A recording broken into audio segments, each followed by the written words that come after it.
అధ్యాయము యోహాను సువార్త మొదటి అధ్యాయము 43వ వచనం. మరునాడు ఆయన గలిలయకు వెళ్ళగోరి ఫిలిప్పును కనుగొని నన్ను వెంబడించమని అతనితో చెప్పెను. ఫిలిప్పు బెత్సయిదా వాడు, అనగా ఆంద్రేయ పేతురు అను వారి పట్టణపు కాపురస్తుడు. ఫిలిప్పు నతానీయేలును కనుగొని ధర్మశాస్త్రములో మోషేయు ప్రవక్తలను ఎవరిని గూర్చి వ్రాసిరో ఆయనను కనుగొంటిమి. ఆయన యోసేపు కుమారుడైన నజరేయుడగు యేసు అని అతనితో చెప్పెను. అందుకు నతానీయేలు నజరేతులో నుండి మంచిది ఏదైనా రాగలదా అని అతనిని అడుగగా వచ్చి చూడమని ఫిలిప్పు అతనితో అనెను. యేసు నతానీయేలు తన యొద్దకు వచ్చుట చూచి ఇదిగో ఇతడు నిజముగా ఇశ్రాయేలీయుడు, ఇతని యందు ఏ కపటమును లేదని అతని గూర్చి చెప్పెను. నన్ను నీవు హల్లెలూయా, రెండు చేతులు హల్లెలూయా. చూడండి, ఫిలిప్పు అనే ఒక వ్యక్తి ఒక సువార్తికుడు. ఎవరు పిల్లరా? ఒక సువార్తికుడు. హల్లెలూయా. అయితే ఈ సువార్తికుడుగా దేవుడు ఇతన్ని అభిషేకించడం జరిగింది. అయితే ఇతను ఒకానొక సమయంలో పిల్లరా నతానీయేలు అనే ఒక వ్యక్తికి ఏం చేస్తున్నాడట? సువార్త ప్రకటిస్తున్నాడు. ఏమని సువార్త ప్రకటిస్తున్నాడు అంటే పిల్లరా, మనం ఆలోచిస్తే ఏమని చెప్తున్నాడు పిల్లరా? ఆ మాట చదువునా. నతానీయేలు అనే వ్యక్తి సువార్త ప్రకటిస్తున్నాడు. ఏమని? 44వ వచనం. అనగా ఆంద్రేయ పేతురు అందుకు నతానీయేలు నజరేతులో నుండి మంచిది ఏదైనా రాగలదా. హల్లెలూయా. ఇక్కడ ఫిలిప్పు చెప్తున్న సువార్త ఏంటంటే, ధర్మశాస్త్ర గ్రంథములో బైబిల్లో ఎవరి గురించి అయితే చెప్పి ఉన్నారో ప్రవక్తలు, మోషేలు, మరి ఎంతో మంది ప్రవక్తలు ఎవరి గురించి అయితే చెప్పి ఉన్నారో ఆ వ్యక్తిని నేను కనుగొని ఉన్నాను. నీవు వస్తే అతని నీకేం చేస్తాను? చూపిస్తాను అంటుంటే పిల్లరా, ఈ వ్యక్తి అంటున్నాడంట, వెంటనే నమ్మేయడం లేదు. ఏం చేయడం లేదు పిల్లరా? వెంటనే నమ్మేయడం లేదు.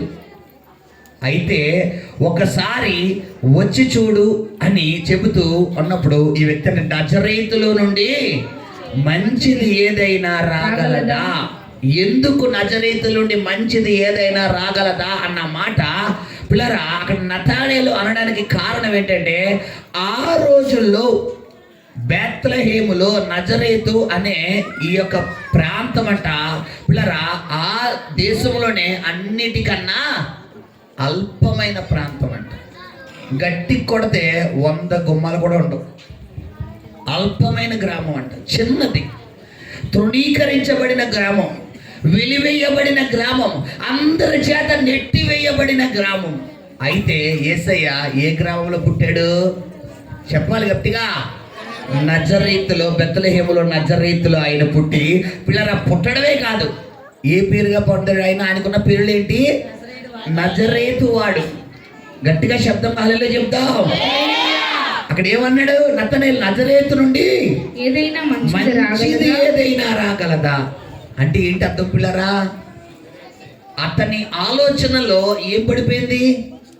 నజరేతులోంచి వస్తాయి, ఎవరిని వస్తాయి, ఏమొస్తుంది? అది చెడు తప్ప మంచి లేదు. ఒకవేళ ఈరోజు నువ్వు ఈ స్థలానికి వచ్చి ఇక నా జీవితంలో నా భర్త మారడు, నా భార్య మారదు, నా బ్రతుకు మారదు, నా పరిస్థితి మారదు. 2023 అయిపోయింది, 24 వచ్చింది, 24 అయిపోయింది, 25 వస్తుంది. ఇక నా రోజులు సంవత్సరాలు గడుస్తున్నా కూడా నా బ్రతుకు మారదు, నా జీవితం ఇంతే.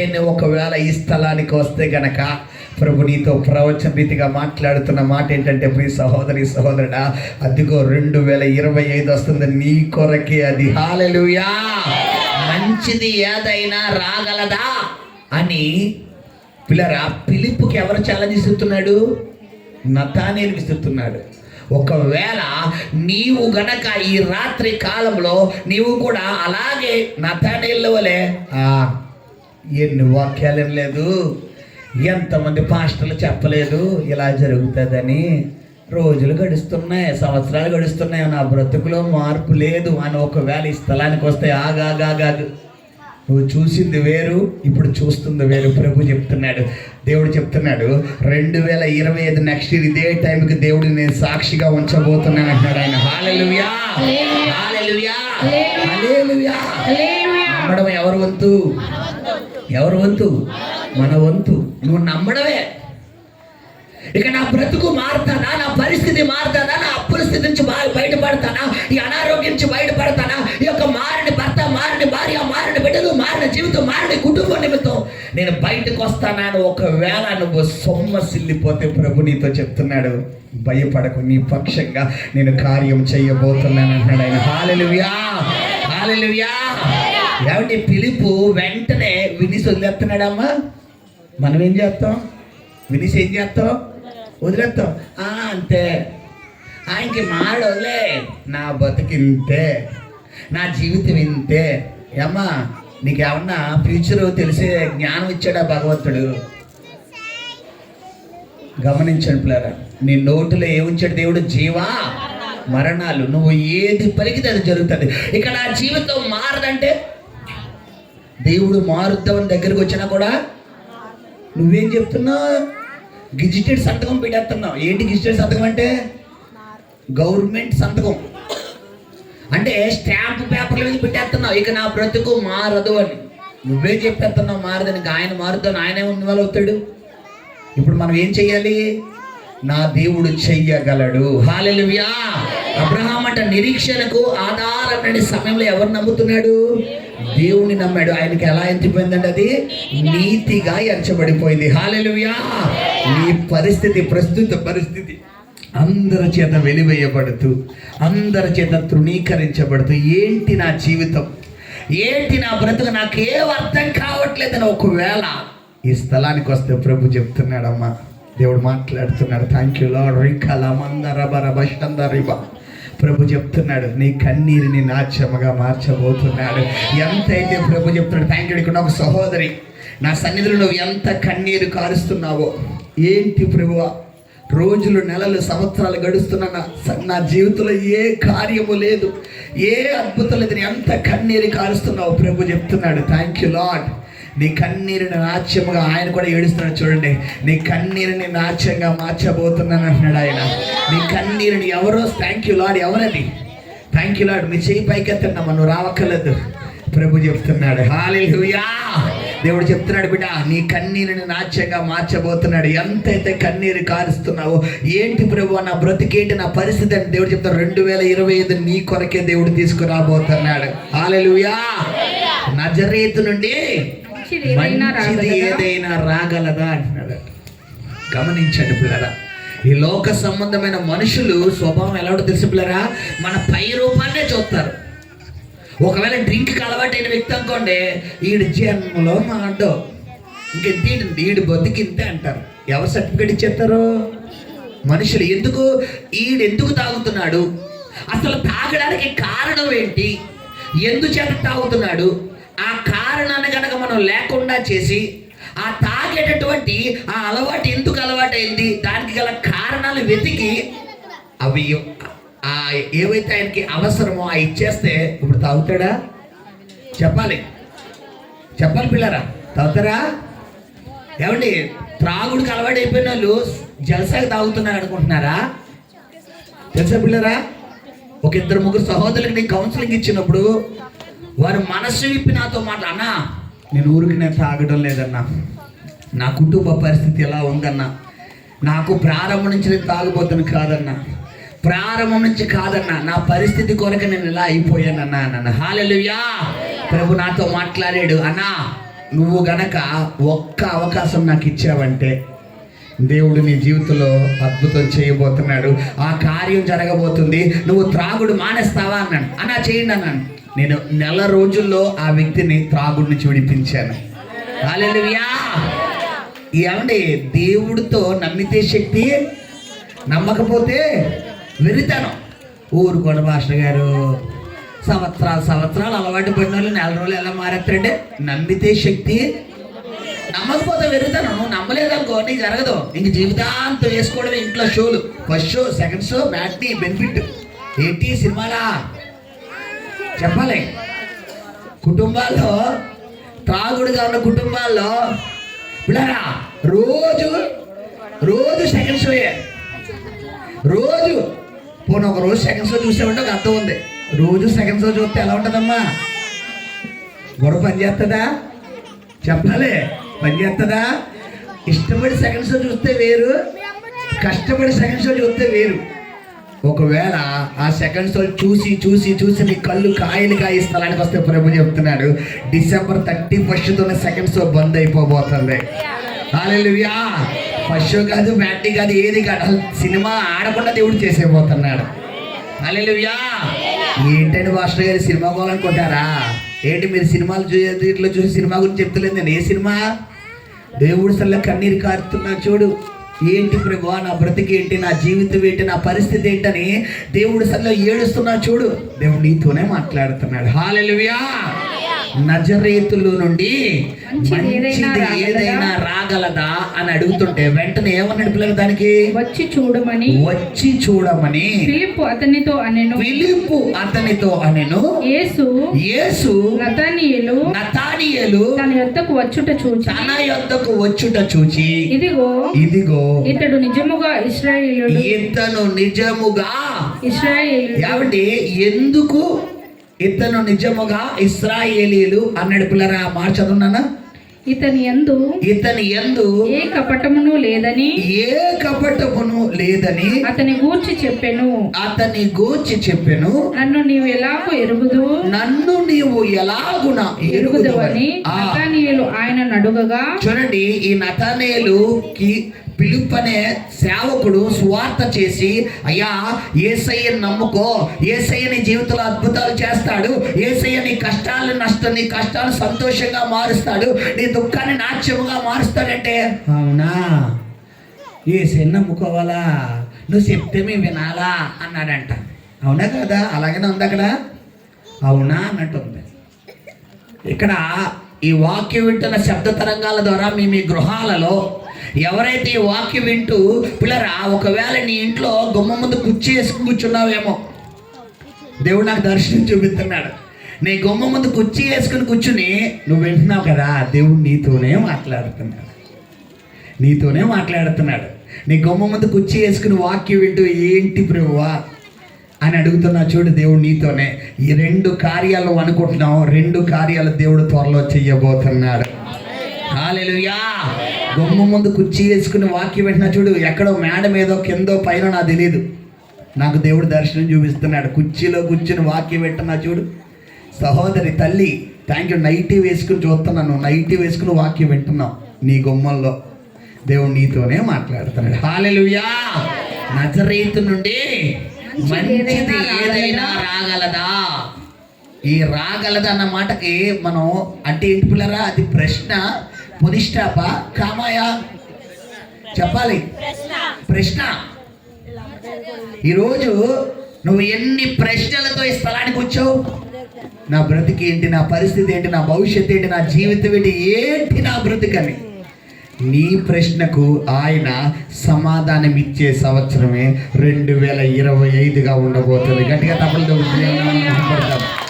2025 ఇప్పుడు దాకా ప్రశ్నలే నీ బ్యాంక్ అంతా, క్వశ్చన్ బ్యాంక్ అయిపోయింది నీ జీవితం. అయితే 2025 ఆన్సర్ బుక్గా మారబోతుంది.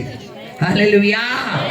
తర్వాత చదువుకుని ముగిద్దాం ఒక 5 నిమిషాల్లో. తర్వాత చదువునైనా. నన్ను నీవు ఎలాగూ ఎరుగుదువని నన్ను నీవు ఎలాగున ఎరుగుదవని నతనీయులు ఆయనను అడుగగా నతానియేలు ఆయనను అడుగగా యేసు ఫిలిప్పు నిన్ను పిలవక మునుపే నీవు ఆ అంజూరపు చెట్టు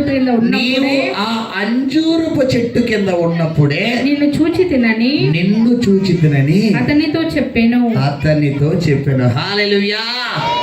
సహోదరి, ప్రభు చెప్పాడు కదా ఇందాక, మీ విషయాలు ఎప్పుడైనా నాకు ఫోన్ చేసి చెప్పారా? ఏమ్మా చెప్పారా? పోనీ ఈ మధ్యకాలంలో మీతో మార్నింగ్ తప్ప మీతో మాట్లాడి ఎన్ని రోజులైంది? సంవత్సరం అయింది. ఏమో నాకు వీళ్ళకి డౌట్ వస్తుంది, ఫోన్ చేసి చెప్పుంటారేమో. ఏమ్మా పోనీ వచ్చే ముందు పాస్టర్ గారు నా కోసం అన్నీ చెప్పనని చెప్పారా? ఎక్కడ చెప్పుకున్నారు మీరు? దేవుడి సన్నిధిలో చెప్పుకున్నారు. హల్లెలూయా. నువ్వు రహస్యంగా చేస్తున్న ప్రతి కూర్చున్నానా, నువ్వు రహస్యంగా దేవుడి సన్నిధిలో కారుతున్న ప్రతి కన్నీటిని ఆయన చూస్తున్నాడు. హల్లెలూయా. ఆయనకున్న పేరేంటి తెలుసా? చూచుచున్న దేవుడు అంట. ఏమండి? చూచుచున్న దేవుడు. హాగర్ ఏం చేస్తుంది అరణ్యంలో? ఆదికాండము 21వ అధ్యాయంలో బెయేర్షెబా అరణ్యంలో ఏం చేస్తున్నాడు పిల్లరా? అటు ఇటు తిరుగుతుందంట. ఎందుకు అటు ఇటు తిరుగుతుంది ఆగరు? ఖాళీ లేక చెప్పాలి. ఎందుకు తిరుగుతుంది? ఎటు వెళ్ళాలో ఏం చెయ్యాలో పక్కన కట్టుకున్న భర్త ఏం చేశాడు? వదిలేశాడు. పోనీ అలాగని చెప్పి తల్లిదండ్రులకి వెళ్దామంటే తల్లిదండ్రులు ఎక్కడున్నారు? ఐగుప్తులో ఉన్నారు. ఐగుప్తుని ఎలా తీసుకొచ్చాడు? దాసిగా తీసుకొచ్చాడు. ఇప్పుడు ఓ పక్కన భర్త వదిలేశాడు. ఏమండి? హాగరెళ్ళి అడిగింది అబ్రహాం గారిని వివాహం చేసుకుంటానని. ఇప్పుడు షారా, ఇప్పుడు హాగరెళ్ళి ఇప్పుడు అబ్రహాం వెళ్ళి షారా నీ ద్వారా నాకు పిల్లలు రావట్లేదు కాబట్టి హాగర్ వచ్చి పెళ్లి చేయని అన్నాడా? కనీసం ఆగర్ని అడిగిందా? హాగరు నీకు ఇష్టమేనా అని అడిగిందా? అడగలేదు.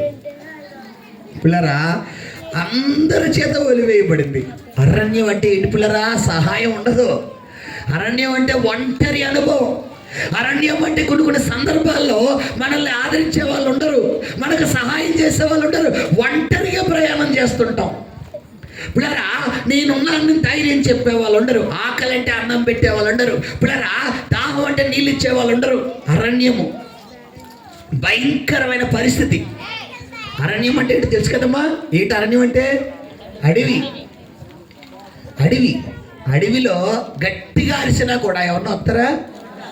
రాత్రి అయితే అడవిలో ఏమవుతుంది మనకి? భయం. చీకటి పడితే ఏదొచ్చి మింగేస్తుందో తెలియదు. ఇప్పుడు అరణ్యంలో ఉందట. అరణ్యములో ఆగరుని దర్శించిన దేవుడు ఈ రాత్రి కాలంలో నీతో కూడా మాట్లాడుతున్నాడు. హల్లెలూయా. అరణ్యం నా థ్యాంక్ యూ లార్డ్. చాలా మందిని దేవుడు చూపిస్తున్నాడు. నేను దర్శనంలో చూస్తున్నాను. Thank you lord. నేను మనుషులు చూస్తలేదు, ప్రభు దర్శనం చూస్తున్నాను. చాలా మంది జీవితాలు అరణ్యంలో ఉన్నాయి ఇక్కడ. Thank you lord. ఎటు ఆశీర్వాదం లేక, ఎటు దీవెన లేక, ఎటు నెమ్మది లేక, ఎటు సమృద్ధి లేక సంవత్సరాల తరబడి ఏంటి నా బ్రతుకు, ఏంటి నా జీవితం? రీకా లాభా షందరీ బాబా. సహోదరి జీవా, అరణ్యము. యాస్, నువ్వు వేసిన కేక దేవుడికి వినబడింది నిలబడి. Thank you lord. జీవా, అరణ్యము అంటే నీ జీవితంలో దేవుడు కార్యం చేయబోతున్నాడు. అద్భుతం జరగబోతుంది. Thank you. నీ కన్నీటిని నాట్యంగా మార్చబోతున్నాడమ్మా. ఎంతైతే ఆగరు వంటి అనుభవం కూడా వెళ్తున్నావో, ఒంటరి భయానముగా నీ జీవితం ఏంటి, నా పరిస్థితి ఏంటి ప్రభు అని ఎంతకన్నా ప్రభు చెప్తున్నాడు. 2025 ఇదే డిసెంబర్ కల్లా సంతోషంగా ముగ్గురుగా దేవుడు ఇక్కడ తీసుకురాబోతున్నాడు. నా ప్రవచనం నెరవేర్చబోతుందని దేవుడు మాట్లాడుతున్నాడు. Thank you lord. యేసు నామములో ప్రభా, ఇప్పుడే నీ కుమార్తె గర్భంలోకి నీ యొక్క ప్రభా తండ్రి అయ్యా, నీ మహిమ ప్రవేశించునుగాక.